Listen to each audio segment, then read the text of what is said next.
As the world has globalized in the 20th and 21st century, the Yakuza have had to evolve along with it. By examining how Yakuza clans have interacted with methamphetamine, Japan's drug of choice, one can glean light onto how Japan's gangsters have navigated globalization. As will be shown, economic hardship and anti-gangster legislation have forced some Yakuza to violate their own code of conduct and develop multinationalized distribution channels of meth, driving Japan's three drug epidemics. Methamphetamine was discovered by the Japanese chemist Nagai Nagayoshi, who synthesized it from ephedrine. Researchers were excited by meth's ability to suppress hunger and fatigue while enhancing physical performance, qualities that made meth attractive to the Japanese military in World War II. When the war ended, meth-addicted soldiers came back to a ravaged economy rife with unemployment, which only encouraged further drug use. A period of widespread meth use began and continued until 1957, referred to by Japanese scholars as the first epidemic. It is estimated that 5% of males aged 16 to 25 were addicted to meth during this period. Occupying American forces quickly realized the damage that prolonged meth use could have on an individual and society and restricted pharmacies' ability to sell the drug. Once the new restrictions rendered it easier to buy meth on the streets than at the pharmacy, the Yakuza quickly established dominance. There was initially little stigma attached to meth use, as the public associated the drug with brave soldiers and hardworking students who developed an affinity for it.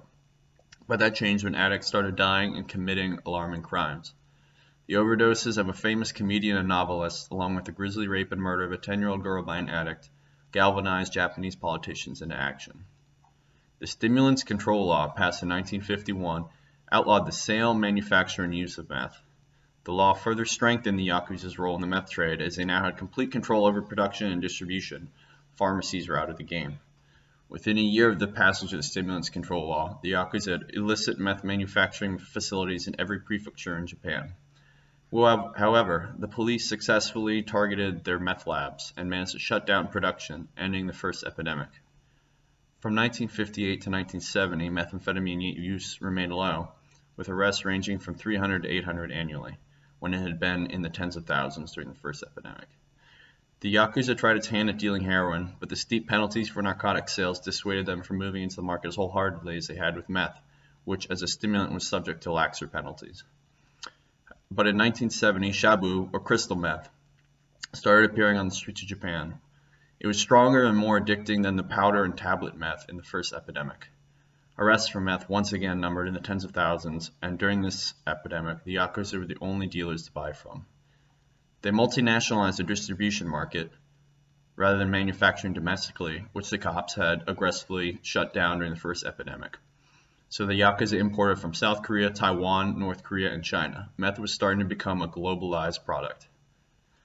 The National Police Agency estimated the Yakuza made $9.3 billion from meth in 1988 alone, rendering it 50% of the clan's total income.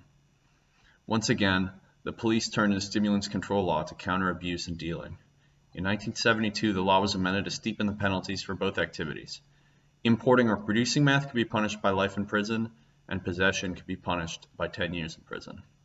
While arrests tapered off slightly during the late 1980s, dropping from 24,000 in 1984 to 15,000 in 1990, a looming financial crisis would reverse much of the police's progress. From 1985 to 1989, land prices in 6 of Japan's largest cities tripled, part of a period of economic success that also saw GDP and corporate earnings growth, known as the Japanese bubble. This growth would soon prove itself to be unsustainable. Signs of trouble emerged in 1989 with the Nikkei 225, the stock market index for the Tokyo Stock Exchange, stopped appreciating.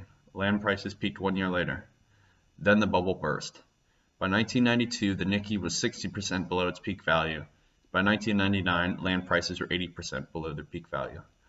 Losses on stocks and real estate from 1990 to 93 were at 159% of nominal GDP, and a 3-year recession ensued.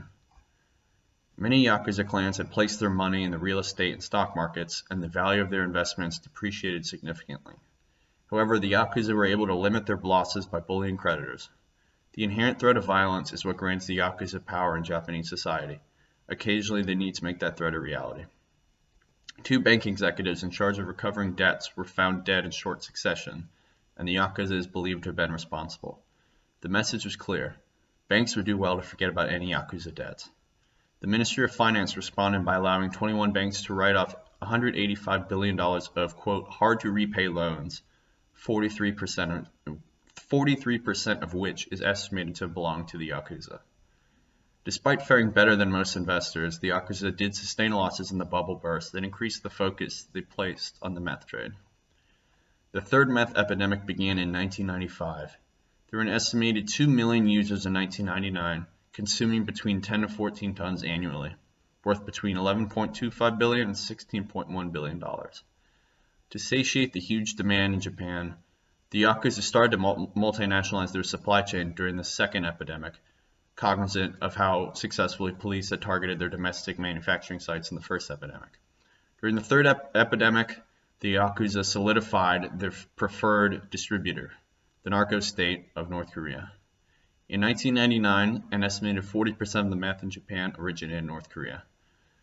Supplying meth to the millions of Japanese users has forced the Yakuza to globalize, forming alliances with foreign criminal organizations like the Triads, but especially the narco state of North Korea. This third meth epidemic is still ongoing. A common theme of global affairs studies are examinations of how globalization can erode traditional cultures and values. The Yakuza allegedly adhere to the Ninkyo-do Code and the Bushido Code of the Samurai. The Ninkyo-do prevents the Yakuza from conducting his business in a way that harms an innocent civilian. Shattering lives by facilitating meth addiction is clearly a blatant violation of Ninkyo-do. Bushido holds a samurai, or in this case a Yakuza, directly responsible for indirect consequences of their actions. According to Bushido, a Yakuza is responsible for each addict he sells to. Every crime they commit to sustain their habit, every health problem their addiction causes, represents a failure of a Yakuza to adhere to Bushido and Ninkyo-do. Many Yakuza members will be quick to make the same claim.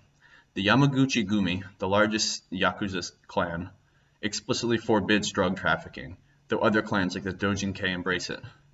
For clans such as these, profits outweigh the Ninkyo-do. As the Yakuza has globalized through its engagement in the meth business, they have chosen profits over culture, a common theme in globalization.